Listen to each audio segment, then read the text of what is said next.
Really?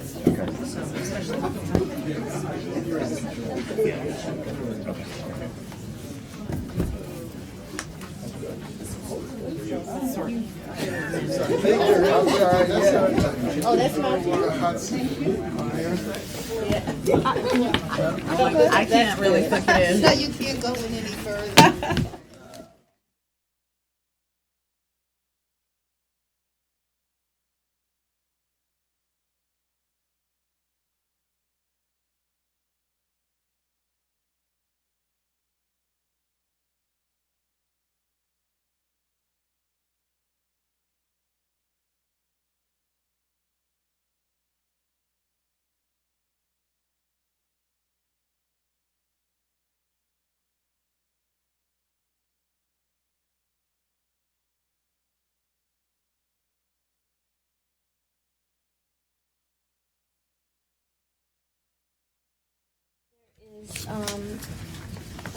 We'll start with adopting the minutes of the entire meeting.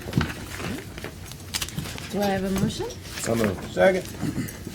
All those in favor? Aye. Sounds good. Now we can proceed to your report. And then questions? And then we'll, before we start the regular calendar. Okay, great. Good morning. Good morning. Great to see everyone here. We are fast approaching many different deadlines. One is our upcoming, soon-to-be released Next Generation NYCHA plan and report. We're very looking forward to doing that and sharing that with all of you. As part of that, I am thrilled to have our new general manager, Michael Kelly, here at his first board meeting. So welcome. You all heard me read Michael's bio, but if you don't, please take a look at it online. Michael has spent the past 30 years working in and around in support of public housing throughout the country, and one brief stint here at the Housing Authority, and we expect that we can keep him here longer. And it's hard to turn down the secretary and the president when they call you, I understand. But we're really excited to have someone with his vision and experience working to move forward the strategies and goals of Next Generation NYCHA. So any words? Just thank you, Chair. It's just really, really great being back here. I look forward to working to serve the greatest city in the world, the greatest agency of social housing in the world, and the greatest residents in that housing in the world. It's just an honor to be here. Thank you so very much. Looking forward to working with all of you. Okay. So we are normally we will have a monthly, as part of our meeting, we'll have a general manager's report. We gave Michael a pass. This is his third week here officially, so we'll bring that back next month, as well as my report. So for many of you, you are now quite familiar with this slide, which is the framework for our strategic plan, Next Generation NYCHA. We talk about fundamentally changing the way we're funded, operating, and the way that we are, the way that we look, or what our properties look like. And cutting across that is a new way in conversation with our residents, both from a service perspective and an engagement perspective. And we thought we'd provide folks with you all with an update on some pieces of that over the past month. Since the first time since 1998, the state has funded NYCHA at the tune of $100 million for this is capital money. That money will be focused on our most roofs in most disrepair, and Ray Ribeiro and his team are working very hard to lay that plan out. But again, I think this is just a monumentous sort of step that we actually are seeing real state dollars here, and I know a number of organizations and advocates were worked very hard in their own advocacy efforts to ensure that this was the case. Clearly, it does not come without its challenges in terms of our ability to work closely with the two state agencies who are actually receiving the money. NYCHA is not actually receiving these dollars. They are going to the first to the Dormitory Authority of New York State, and then we'll be working very closely with HCR. So we've been in touch with the heads of both of those agencies. We're ready to go. We have our plan, and so we look forward to moving that forward expeditiously. As you know, the mayor also talked about when he initiated his initial challenge of $300 million, that the city would actually match it dollar for dollar. So while we expect the same going forward, but we'll look forward, that probably will be something that will be part of conversations as the budget process winds down, the city budget process winds down over the next few weeks. So $100 million focused on 123 roof replacements and 18 developments. And again, with the expectation that we will get some city matching dollars, capital dollars as well. So another example of diversifying our funding and delivering capital directly to where we know there's a there's a need. Ray and his team have done a really good job in documenting the correlation between capital investment and decrease in the kinds of work orders that we know are plague so many of our developments, whether that be mold repair, mold tile, and painting. And so this is a direct investment into an issue that we know is a critical one for this administration and for the health and safety of our residents. Another example of or another piece of our strategy that's come into place is we were pleased to stand with the mayor, Senator Schumer, and Secretary Julian Castro last month to announce the HUD's commitment for a $100 million energy performance contract that will allow us to focus on interventions in more than 300 developments that will yield increased energy efficiency throughout our portfolio. And this is, again, another example of diversifying our funding stream and changing the way we operate. So really looking at those physical interventions, whether they be lights and other kind of low-cost measures that actually have a long-term payout, using those savings to then invest in more systems level work like boilers and other building infrastructure pieces. Thank you. So that is work that is moving forward. What we are doing here is actually releasing an RFP later this summer to work with an ESCO, an energy service contract. Thank you. Energy service contracting operator who will actually work to secure these dollars and then actually do the work. So that's a major effort. We have had EPCs in the past, nothing of this scale. And I think it's a real testimony to the team and to the plan that we are putting forward, that HUD is investing in us at this level and scale, and really helping us support our broader sustainability goals for the Housing Authority. Another example of our strategy that's coming into place is April was a good month. We had a big announcement of our near final agreement with FEMA for our $3 billion Sandy recovery effort for the more than 33 damaged developments post-Sandy. This is a very different number than where we started, which was when we were beginning those conversations with FEMA. It was more in the $1.4 billion.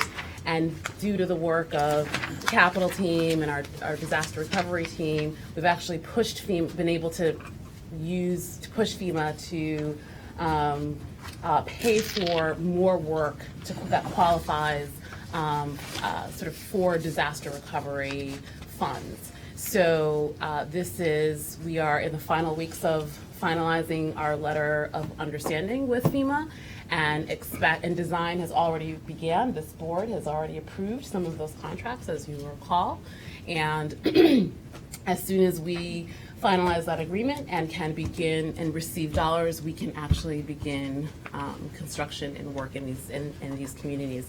I think it's important to note that we made a policy decision to apply our own Section 3 and our recently signed project labor agreement to these funds, and expect that this will be another example of providing economic opportunity for NYCHA residents and ultimately improving the quality of life in these 33 developments.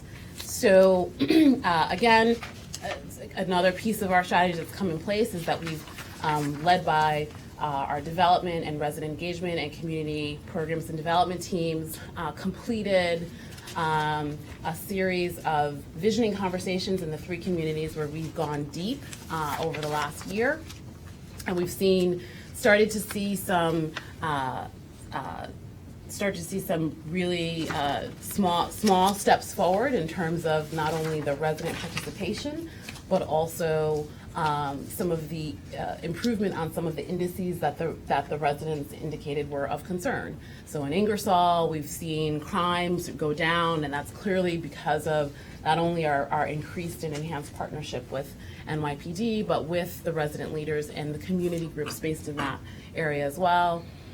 In Millbrook, which has been a constant challenge around staffing, we've actually finally been able to, thanks to the operations team, really work very closely to get that development staffed, and we hope to start to see a real decrease in some of the ongoing maintenance and repair issues there.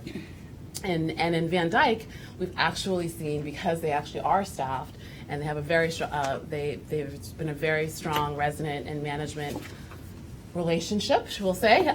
There's been a real decrease in work orders going forward, and there's a ton more work to do, but I think it's important to highlight the outcomes of some of this work over the course of the last year, and there will be more to come for sure. So again, just a reminder of the sort of components of our plan, and that we will be, the mayor will be releasing this plan shortly, and there will be more for us to talk about, but this is really, I think, a critical point for us as we lay out what our strategies are for the next 10 years to ensure that the Housing Authority is around for another generation. I'm happy to answer any questions from the commissioners, if there are any. Oh, let me ask one question. Please.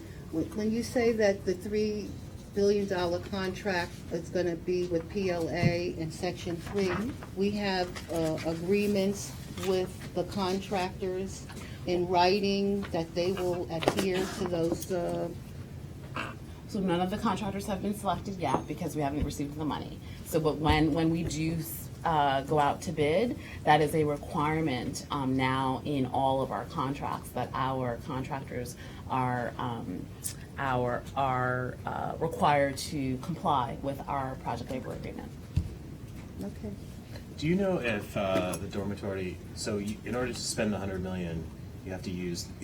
Essentially, they're doing the construction. That's right. And selecting them. And selecting the. Will they be charging us fees on the $100 million? Do you know? It hasn't been worked out yet. Yeah. Okay. Yeah. I think it's important to try to get that fee as low as possible. Completely agree. Completely agree. And we'll report back to the board after our meeting with them over the next week or two. Great. All right. Thank you. Chair, prior to commencing our regular calendar, we have one member of the public that wishes to provide comment. Ms. Logan? Great.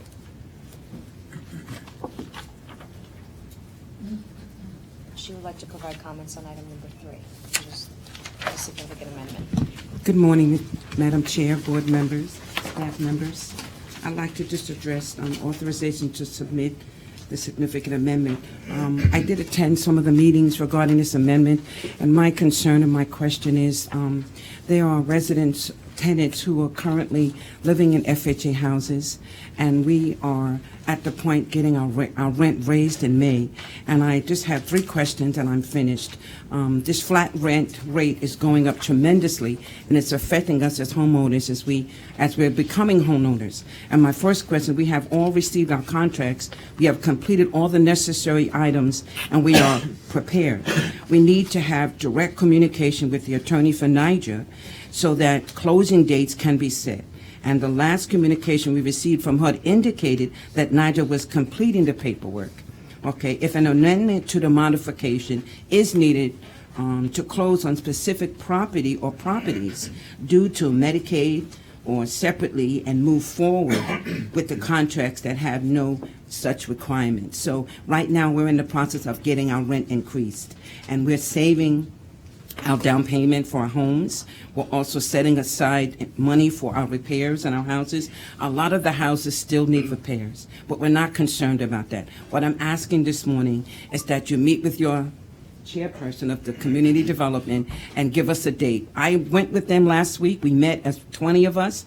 They said they have no timeline, they have no dates, they have no indication of when we're going to go to closing. There are 3 items we're looking for: our mortgage, our deeds, and our titles. I went to Federal Plaza to find out if there was any discussion about our declaration of trust. The contracts are still sitting on the desk in this office. So I'm just asking for further information regarding those items. Thank you so much. Thank you so much. Madam Chair, that concludes our public comments portion, and we may proceed with the regular calendar. Okay. So, item number 1, this is Mr. Couch.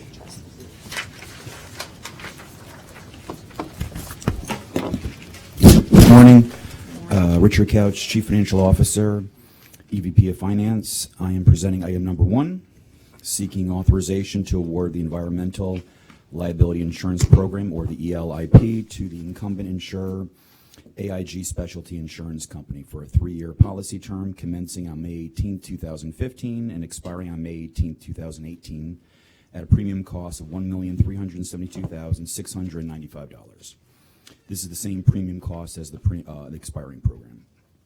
The United States Department of Housing and Urban Development has mandatory insurance requirements for lead-based paint liability for housing authorities undergoing lead-based paint testing and abatement. The ELIP policy covers the authority with site-specific protection for environmental loss, including coverage for the authority's underground and above-ground fuel oil storage tanks. The ELIP includes general limits of $50 million for each incident and $50 million total policy aggregate, subject to a deductible of $25,000 for all policy conditions except lead-based paint liability and microbial matter liability, which is mold, which are subject to a $350,000 and a $100,000 deductible, respectively. With that, I request authorization to award the Environmental Liability Insurance Program to the AIG Specialty Insurance Company. Any questions? Okay. Thank you. Item number 2, Mr. Crawley. Good morning. Good morning. My name is Bill Crawley. I'm Vice President for Development.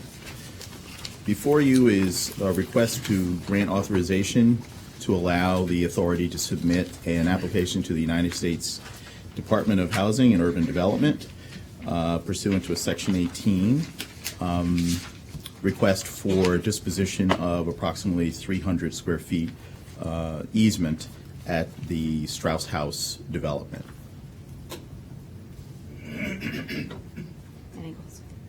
Any questions? It's 300. Okay. Thank you. Thank you.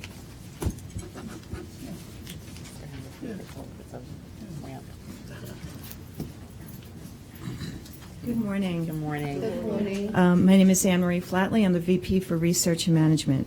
I'm here to seek authorization to submit the significant amendment to the authority's fiscal year 2015 annual public housing agency plan, the fiscal year 2015 capital fund annual statement performance and evaluation report, and the 5-year capital plan, as well as the PHA certifications of compliance with the PHA plans and related regulations to the U.S. Department of Housing and Urban Development in accordance with Section 511 of the Quality Housing Work Responsibility Act of 1998. On February 25, 2015, NYCHA released the significant amendment for public review to amend its flat rent policies to comply with the legal requirements of the fiscal year 2014 Omnibus Appropriations Act and the guidance provided by HUD and PIH Notice 2014-12. NYCHA also released the 2015 Capital Fund Annual Statement and Performance and Evaluation Report and the 5-year capital plan for review and comment with the amendment. The amendment, board resolution, capital fund annual statement, the 5-year capital plan will be hand-delivered to HUD's field office with the signed certifications. And I would like to actually address the question that came up with the FHA homes. We will have to confer with the law department. As it is now, this is a law that was passed by Congress, and NYCHA does have to comply in terms of making sure that families are either paying 30% of their income for rent or the flat rent. So we'll have to see what we can do about that. Any questions about rent? Okay, thank you. Good morning. I'm Bob Morano, NYCHA's Chief Information Officer. This morning we are requesting authorization to renew an agreement with Telesector Resource Group. Telesector is the contracting agent for Verizon Communications. This renewal is for the ongoing use and maintenance of telecommunications lines that provides connections for phones, computer systems, CCTVs, sensing equipment throughout NYCHA's facilities in all 5 boroughs. This renewal is giving us the lowest rates possible because it's based on the purchasing power of 74 city agencies participating in a Do-It Master Service Agreement.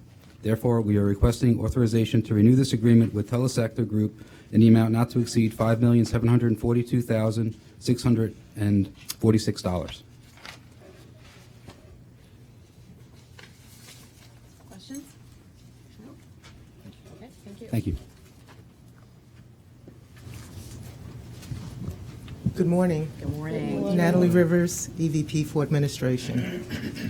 On January 10th of 2013, NYCHA entered into a 3-year requirements contract with FJC Security Services Incorporated for the provision of security guard services.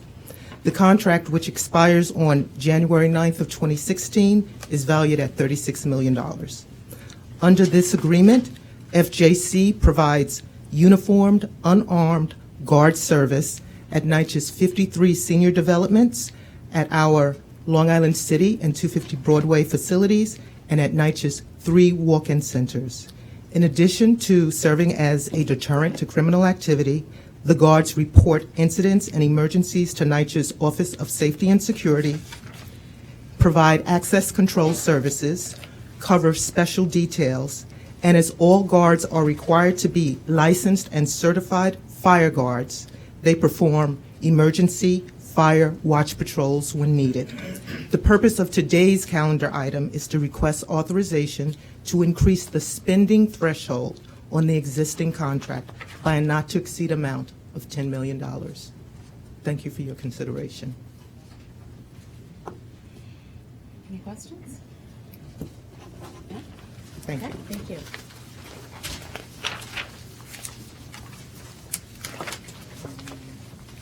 Mr. Ponce, good morning. Good morning. Louis Ponce, Senior Vice President of Operations for Support Services.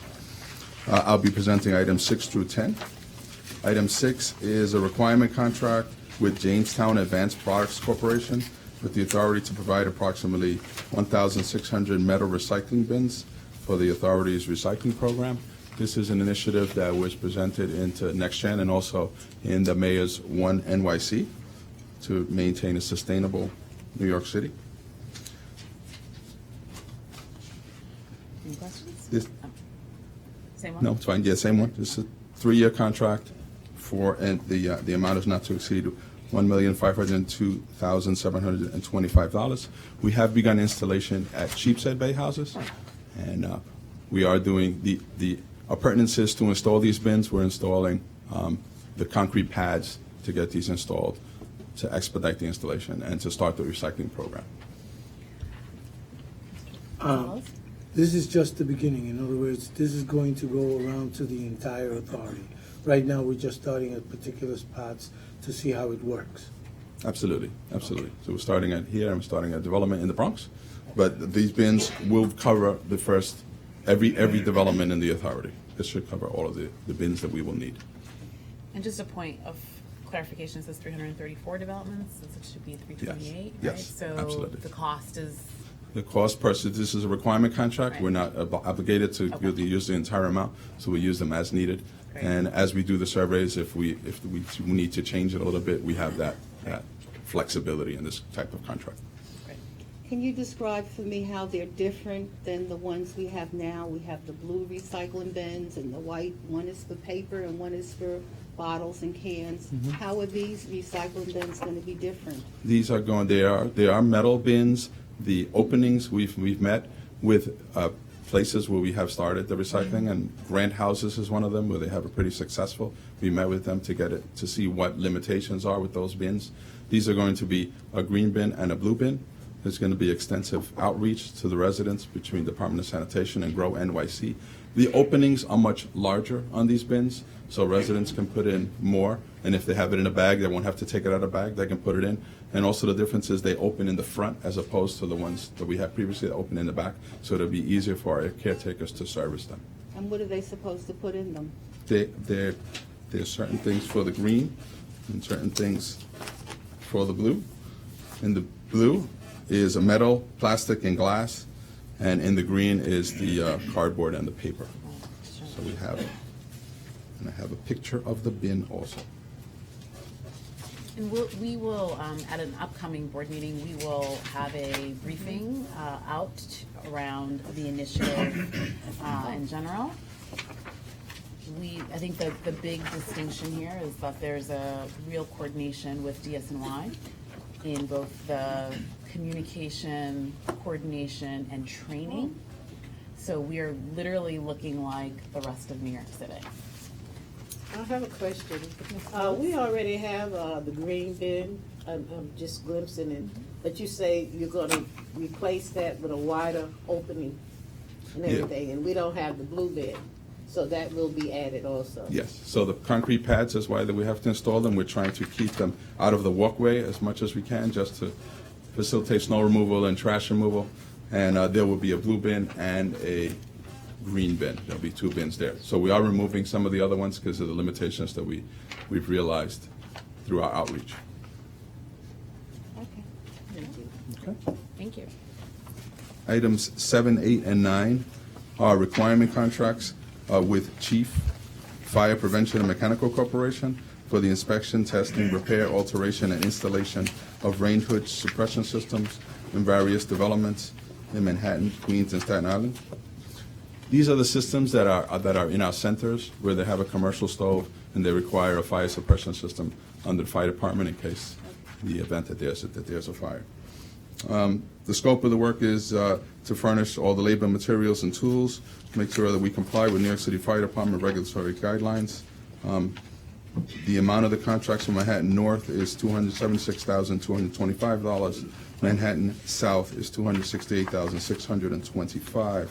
And Queens and Staten Island is $266,345. These are 2-year contracts with the option for a 1-year renewal. Okay. And item number 10 is a contract for the purchase of elevator parts in the accordance with the authority standards, specifications, and delivery ready for installation by authority elevator mechanic personnel. This contract is with Clada Electronics Limited. They shall furnish and deliver to any one of our locations in the city or to the Long Island City warehouse. This is a 3-year contract for not to exceed $385,856,000. Okay. Thank you. Okay. Thank you, Mr. Wilson. Item number 11, 12, 13. Good morning, Madam Chair, members of the board. Ray Ribaro, Executive Vice President for Capital Projects. I will be presenting items 11 through 20. Item number 11 is requesting the board's authorization to award 11 construction management IDIQ agreements to obviously 11 different firms. This was an RFP that was issued, qualification-based selection, where we selected the 11 most qualified firms to enter into a contract with NYCHA. This will be to provide construction management services over the 3-year term of this contract. The contract does have provisions if we want to extend those contracts for 2 additional 1-year extensions. All 11 firms were deemed to be of the highest technical rating, and therefore we're recommending award of these 11 agreements. Okay, any questions? No, just a comment that of the 11, 3 of them were minority-owned businesses. We are continually outreaching to try to bring in more women and more minorities-owned. Yes, we are. The construction management firms, actually, there is a good representation of minority and women-owned businesses in that list, yes. Okay. Item number 12 is requesting the board's authorization of a exterior facade requirements contract. This is specifically to be used on the mixed finance developments. In this particular contract, we are recommending that the contract be awarded to ABAX Incorporated in the amount of $12,637,732.95.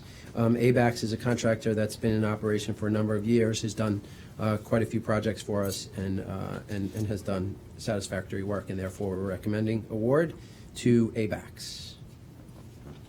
Any questions? No, but this one, it did say that they are required to submit a signed letter of agreement as part of the PLA terms, Section 3 PLA. Correct. So this contract is subject to the PLA. All of our contracts that go out to construction contracts now are subject to the PLA. As part of the requirement, when they bid on a PLA contract, they have to submit a letter of assent. In this particular case, the lowest bidder submitted a bid but did not include that letter of assent, and therefore was deemed non-responsive. Okay. And we moved to the next bidder, who was ABAX, and they did submit that letter of assent, which indicates their agreement to comply with the provisions of the PLA. So then if they don't comply, you have leverage? If they don't comply, they're in breach of contract. All right. Any other questions? Okay, 13. Item number 13 is a similar contract for exterior restoration, again for additional mixed finance developments. This particular contract is being recommended to S&N Builders in the amount of $14,310,719.30. And I should point out that S&N is a minority-owned business that has done quite a bit of work for us in the past. Okay, 14. Item number 14 is requesting the board's authorization to approve a change order in the amount of $105,000. This work is associated with a project that originally started as a purchase order in operations, and that purchase order did not require board approval because of the amount of that purchase order.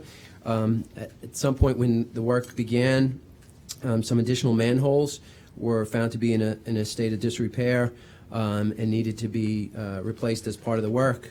The project was handed over to CPD to manage in order to replace an additional manhole that will result in an increase of $105,000.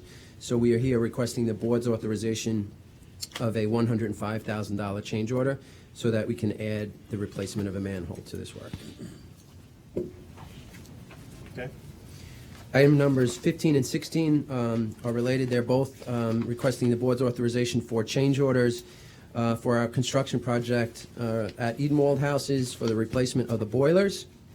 You may recall that we came before the board in previous meetings requesting change orders related to the installation of chimney liners at this particular development.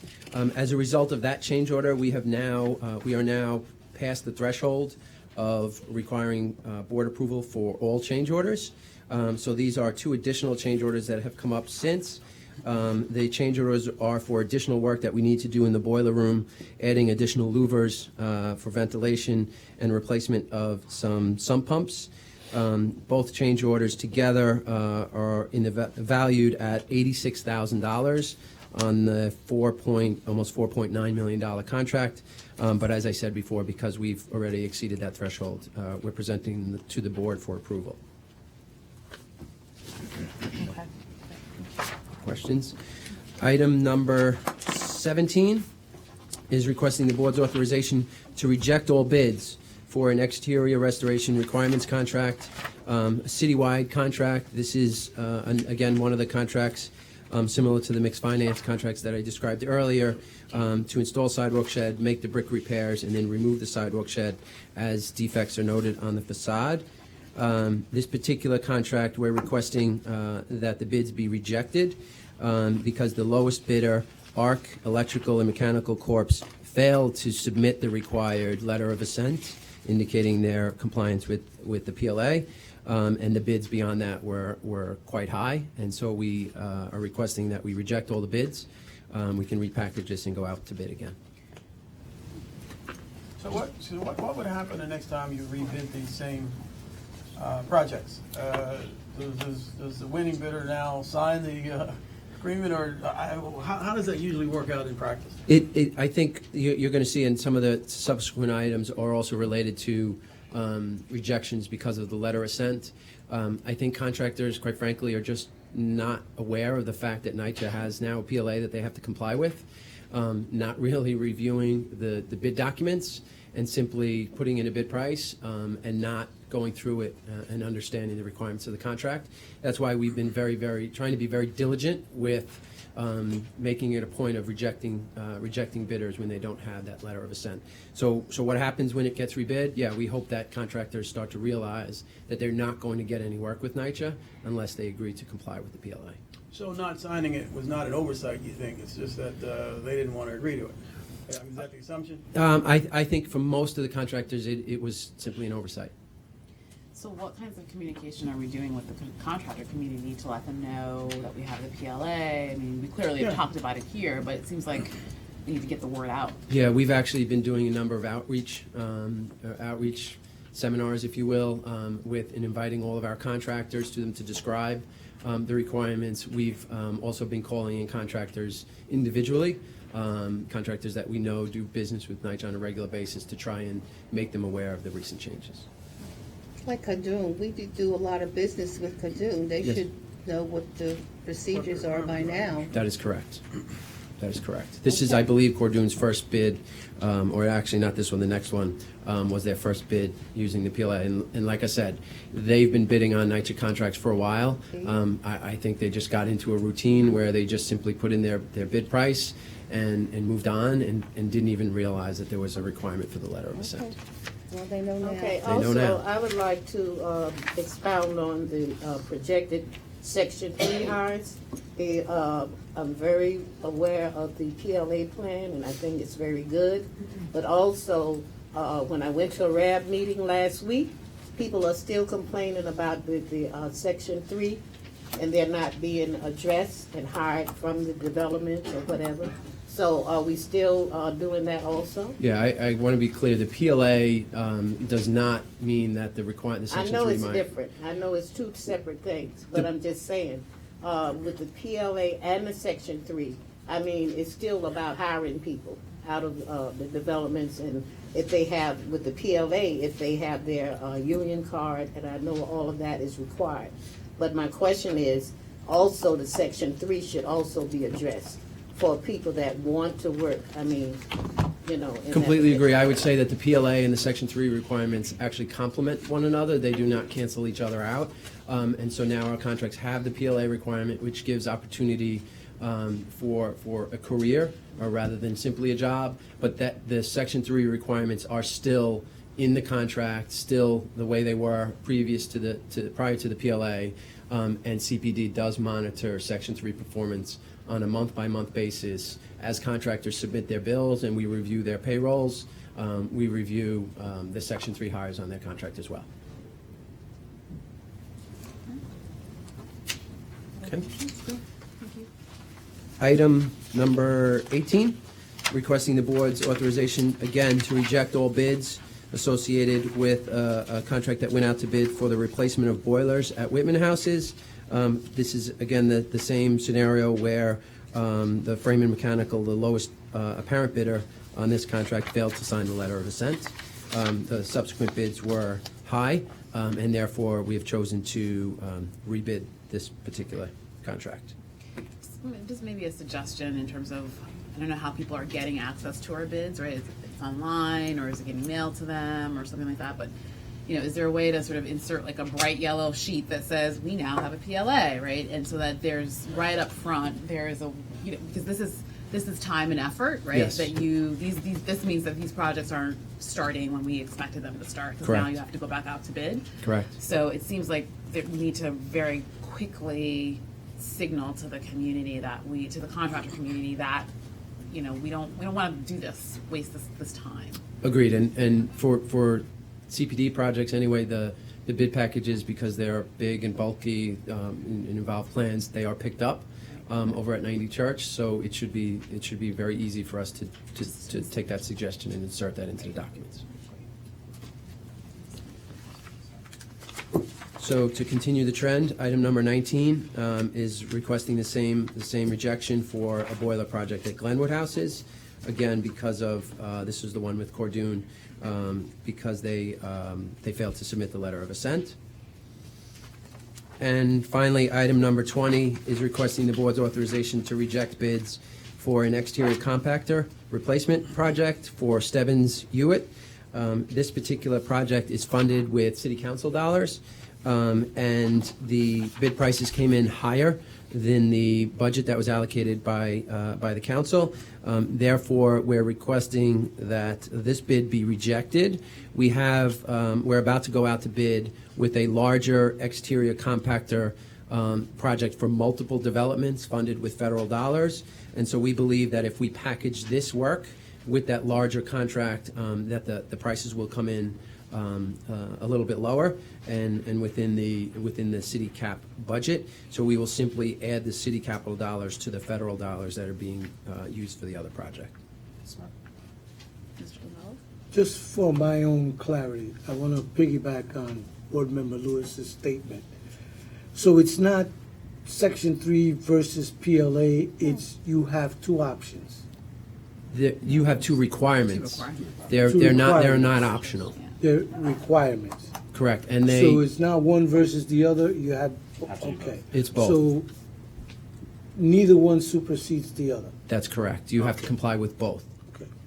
Just want to be clear. Any other questions? Okay, thank you. Madam Chair, 20 items were presented for board approval. Do I have a motion to approve the 20 items? Second. All in favor? Aye. Motion to adjourn. Motion to adjourn. Second. All those in favor? Aye. Thank you very much. Oh, wait, yeah.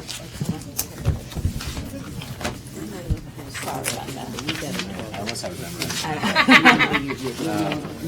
Madam Chair, I move that the members be authorized to meet in committee and executive sessions today on any adjourned or rescheduled future dates to discuss tenancy termination proceedings, grievances, real estate, and financial matters of the authority. Do you have a motion? Thank you. Motion. Second. Aye. Aye. Thank you. Thank you, everyone. Thank you.